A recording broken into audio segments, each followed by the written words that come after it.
नमस्कार माझ्या शेतकरी मित्र बांधवांनो, मी प्रवीण कोळी आपल्या किसान नॉलेजेबल या मराठी यूट्यूब चॅनलमध्ये तुमचे सर्वांचे स्वागत करतो. मित्रांनो, आजच्या व्हिडिओमध्ये आपण आज अशा व्यक्तिमत्वाबद्दल चर्चा करणार आहोत की ज्या व्यक्तीने समाजासाठी, आपल्या मराठा समाजासाठी संपूर्ण महाराष्ट्र पिंजून काढलाय, संपूर्ण महाराष्ट्र हादरून सोडलाय आणि सरकारच्या नाकात दम करून सोडलाय. महाराष्ट्रातील प्रत्येक व्यक्तीच्या तोंडामध्ये फक्त आणि फक्त एकच नावाची चर्चा चालली, ते म्हणजे मनोज जरांगे पाटील. मित्रांनो, मनोज जरांगे पाटील हा व्यक्ती आहे तरी कोण?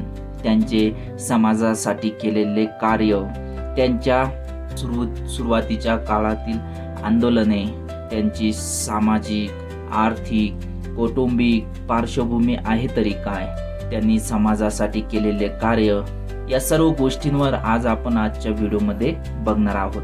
तर चला मित्रांनो, व्हिडिओ आवडला तर लाईक, सबस्क्राईब नक्की करा आणि जास्तीत जास्त शेतकऱ्यांपर्यंत व्हिडिओ शेअर करा. तर चला मित्रांनो, व्हिडिओ शेवटपर्यंत बघा. मित्रांनो, मनोज जरांगे पाटील मराठा समाजाचे नेते असून ते मराठा समाजातील आरक्षणासाठी लढा देत आहेत. मित्रांनो, त्यांचे संपूर्ण नाव मनोज रावसाहेब जरांगे आहे. त्यांचा जन्म एक छोट्याशा गावामध्ये 1 ऑगस्ट 1982 ला बीड जिल्ह्यातील शिरूर कासार या तालुक्यातील मातुरी या गावामध्ये झाला. त्यानंतर मित्रांनो, शिरूर कासार या तालुक्यामधून शहागड येथे मनोज जरांगे यांचं कुटुंब स्थानांतरण झालं आहे.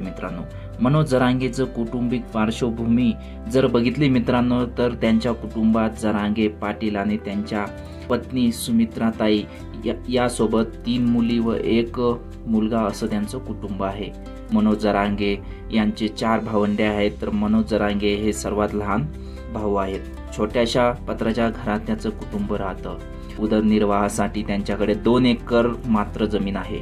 अशा गरीब कुटुंबात त्यांचा जन्म झाला आहे. त्यांचं शिक्षण 12वी पर्यंत झालं आहे.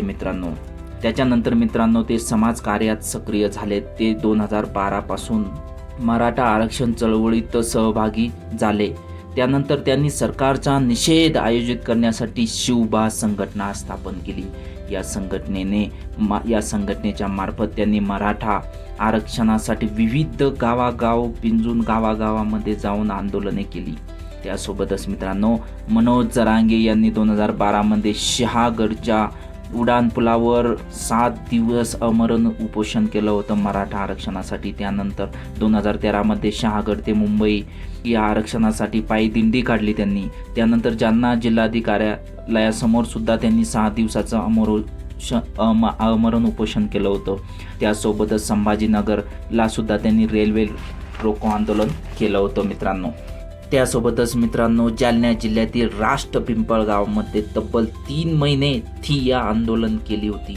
त्याच्याशिवाय मित्रांनो, गोरी गंधारी येथे आंदोलनाच्या माध्यमातून त्यांनी मराठा आरक्षण लढ्यात मृत पावलेल्या कुटुंबियांना मदत मिळवून देण्यासाठी खूप मोठे सहकार्य केले होते. मनोज जरांगे पाटील मराठा आरक्षण चळवळीत 2011-12 पासून सक्रिय झाले आहेत.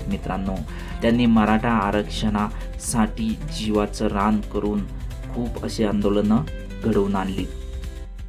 मित्रांनो, जरांगे पाटील जास्त सक्रिय आंदोलनामध्ये 2024च्या लोकसभेच्या निवडणुकीपासून त्यांनी सरकारला सळोकी पळो करून सोडले. 2024 पासून आतापर्यंत ते 4 वेळा उपोषणाला बसले. सप्टेंबर 2023 मध्ये अंतरावली सराटी गावात उपोषणाला बसले व अवघ्या महाराष्ट्राचे व देशाचे लक्ष त्यांनी आपल्या आंदोलनाकडे वेधले. त्यांनी 2024च्या जानेवारी मराठी क्रांती मोर्चा आणि सकल मराठा समाजाच्या वतीने जालना येथून त्यांच्या गावी अंतरावली सराटी निघालेल्या निषेध मोर्चाचं नेतृत्व केलं, जो मूळतः दक्षिण मुंबईतील आझाद मैदानावर 26 जानेवारी 2024 पासून सुरू होणार होते. पण मित्रांनो, त्यासोबतच कुणबी व इतर मागासवर्गीय प्रमाणपत्र मराठ्यांना मिळावे यासाठी वकिली केली. त्यामुळे त्यांना राज्यातील सरकारी नोकऱ्या आणि शिक्षणात 27% आरक्षणासह ओबीसी लाभ मिळू शकतील, हा त्यांचा उद्देश होता. पण पुढे जरांगे पाटील यांनी नवी मुंबईत उपोषण सुरू केले. परंतु 27 जानेवारीला उपोषणाच्या दुसऱ्याच दिवशी तत्कालीन महाराष्ट्राचे मुख्यमंत्री एकनाथराव शिंदे यांनी जरांगे साहेबांना आश्वासन दिले की मराठा समाजाला आरक्षण मिळेपर्यंत तुम्हाला ओबीसीचे लाभ मिळतील किंवा तुम्ही तुम्हाला लाभ घेता येतील. आणि तेव्हा परत जरांगे पाटील यांनी वाशी येथे आपले उपोषण मागे घेतले. पण मित्रांनो, त्यानंतर आता 2025 ऑगस्टमध्ये त्यांनी आंदोलनाची तलवार उपसली, सरकारला सळो की पळे करून सोडलं आणि मुंबईत आझाद मैदानावर लाखो मराठा सैनिकांसोबत उपोषण सुरू केलंय.